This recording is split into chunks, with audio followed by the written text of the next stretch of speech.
नमस्कार साथियों। जैसा कि पिछली वीडियो में आपने देखा, हमने मनोविज्ञान के इतिहास के बारे में समझा। आज हम बाल विकास यानी चाइल्ड डेवलपमेंट के बारे में समझेंगे। सबसे पहले हम देखेंगे जो मनोविज्ञान है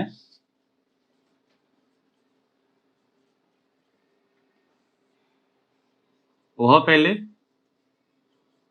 बाल मनोविज्ञान,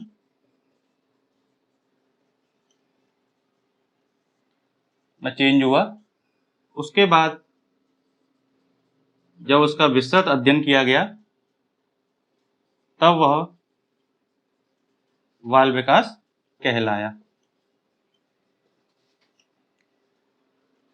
तो इससे पहले वाली वीडियो में हमने मनोविज्ञान व उससे हिस्ट्री से रिलेटेड सारी जानकारी प्राप्त कर चुके थे।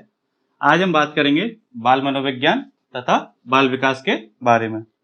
सबसे पहले हम देखेंगे बाल मनोविज्ञान। तो जैसा कि उसके नाम में ही अर्थ छिपा हुआ है, बाल मनोविज्ञान। बाल माने बालक, मनोविज्ञान का अर्थ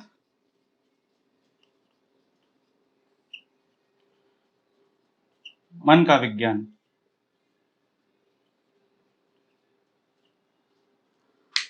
तो एक मोटे तौर पर हम कह सकते हैं कि बाल मनोविज्ञान का अर्थ बालक के मन का विज्ञान, यानी बालक के मन व व्यवहार की शिक्षा का अध्ययन जिस विज्ञान में किया जाता है उसे हम बाल मनोविज्ञान कहते हैं। इसी के साथ साथ हम देखते हैं जैसे ही बाल मनोविज्ञान का विस्तृत अध्ययन किया जाता है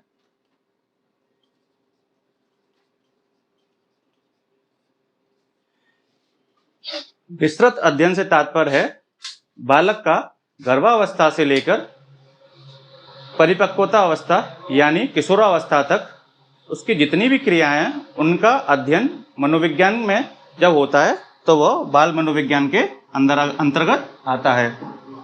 अब बाल मनोविज्ञान का विस्तृत अध्ययन जब किया जाता है तब वह बाल विकास कहलाता है।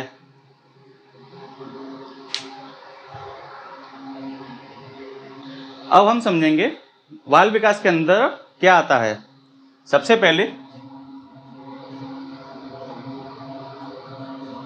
बालक का शारीरिक विकास,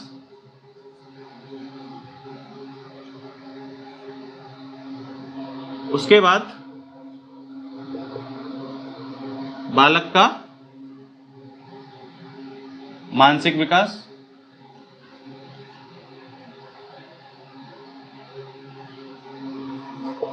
उसके बाद बालक का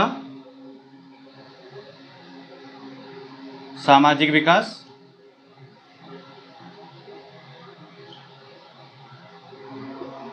उसके बाद हम समझेंगे बालक का संज्ञानात्मक विकास,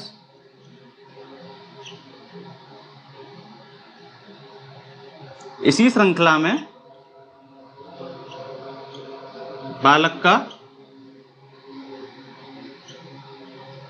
भाषाई विकास तथा इन सभी विकास को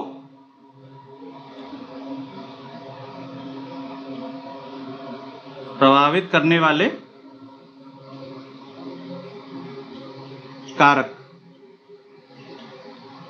ये कारक आनुवांशिक भी हो सकते हैं, सामाजिक भी हो सकते हैं तथा बाहरी परिवेश से जो बालक के व्यवहार में अंतर ला दें वो भी हो सकते हैं।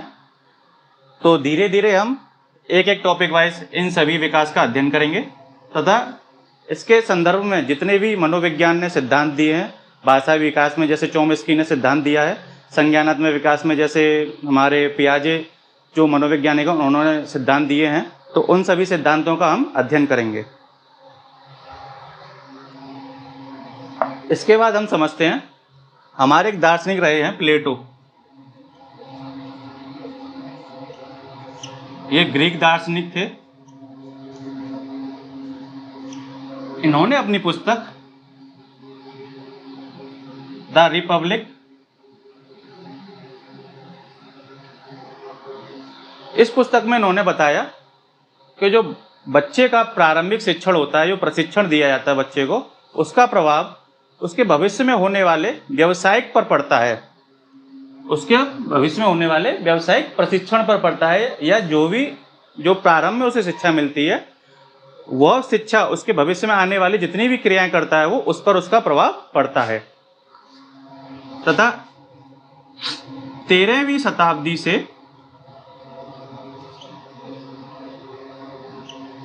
लेकर 17वीं शताब्दी तक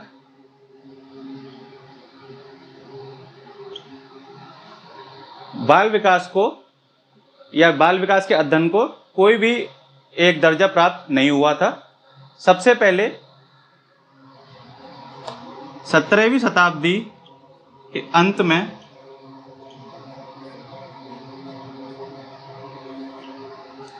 हमारे एक जो 1628 में, 17वीं शताब्दी के अंत में 1628 में जॉन कमेनियस नाम के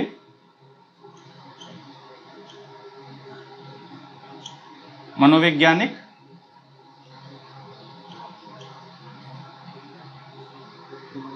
इन्होंने सबसे पहले बाल विकास के अध्ययन पर एक अपनी पुस्तक लिखी या एक स्कूल का निर्माण किया, जिसे वो कहते हैं स्कूल ऑफ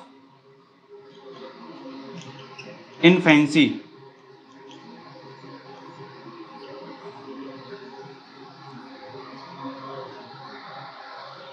इसी काल में सबसे पहले बाल विकास के अध्ययन की शुरुआत हुई।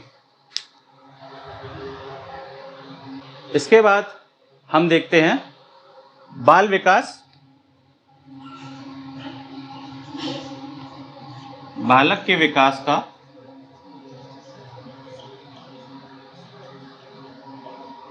वैज्ञानिक विवरण,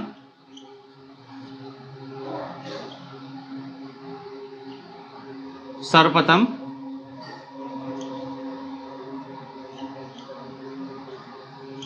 पेस्टोलॉजी, जो हमारे दार्शनिक व मनोवैज्ञानिक रहे हैं, पेस्टोलॉजी ने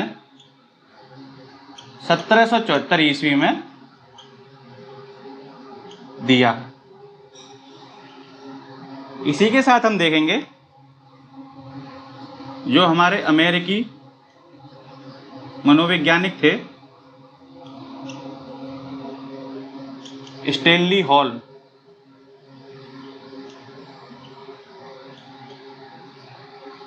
इन्होंने अमेरिका में एक बाल मनोविज्ञान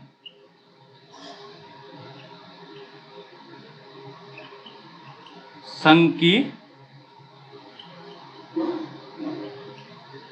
स्थापना की। यहां तक हमने समझा कि मनोविज्ञान बाल मनोविज्ञान तक कैसे आया, और बाल मनोविज्ञान का जब विस्तृत अध्ययन हुआ, यानी बालक के विकास का जब गर्भावस्था से लेकर किशोरावस्था या परिपक्वता अवस्था तक विस्तृत अध्ययन किया जाता है, तो वो बाल विकास कहलाया। बाल विकास से रिलेटेड जब उसका बाल विकास का जो अध्ययन प्रारंभ हुआ, उससे रिलेटेड हमने कुछ जानकारी आपको साझा की। इसी से रिलेटेड आगे वाली वीडियो में आपको बताया जाएगा कि कौन कौन से जो और दार्शनिक रहे हैं उन्होंने बाल विकास के अध्ययन में क्या क्या योगदान दिया, कौन कौन सी पुस्तकें रखी, तथा बालक के विकास में आने वाली चीज़ों का जितनी भी विस्तृत अध्ययन है वो आपको अगली वीडियो में बताया जाएगा। धन्यवाद।